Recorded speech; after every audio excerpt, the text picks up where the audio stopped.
వాళ్ళు తీసేసి టీవీ వారాన్ని పెట్టుకుంటారు అంతే, వాస్తవంగా అదే జరిగేది. వాళ్ళు ఎందుకు వైసీపీ వాళ్ళని పెట్టుకుంటారు, రేపు మళ్ళీ వాళ్ళు ఆ పథకాలు తీసినారు, నా పథకాలు తీసి దింగారు. నాకు నేను రైతునండి, నా పథకాలు తీసి దింగారు, రేషన్ కార్డు తీసేశారు. నేను ఒక రైతుని.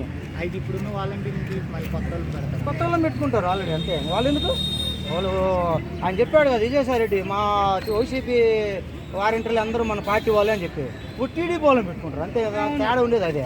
వాస్తవేనా కదా, మరి టీడీపీ వాళ్ళని పెట్టుకుంటారు, అప్పుడే న్యాయం జరుగుతుంది. మరి అదే అండి, డిగ్రీ క్వాలిఫికేషన్ వస్తుంది ఎంతోమంది. ఆ రోజు చంద్రబాబు నాయుడు దిగిపోయారు 1,00,000 మంది నిరుద్యోగులు, అంటే ఇలా 6 లక్షల మంది నిరుద్యోగులు ఉన్నారండి. ఒక గ్రూప్ 2, నేను మొన్న కూడా చెప్తా, గ్రూప్ 2లో 900 పోస్టులు ఉన్నాయండి, నువ్వు చూసుకో కావాలంటే గూగుల్లో పెట్టి. కానీ 5 లక్షల మంది పాల్గొని రాశారు. 900 పోస్టుకి 5 లక్షల మంది రాస్తే ఎంతమందికి వస్తే ఏం చేస్తారు? నిరుద్యోగం ఎంత పోయినట్టు అంటే ఐటీ కంపెనీలు, రకరకాల కంపెనీలు వస్తేనే అభివృద్ధి జరుగుద్ది. నీకు ఉద్యోగం వస్తే నీకు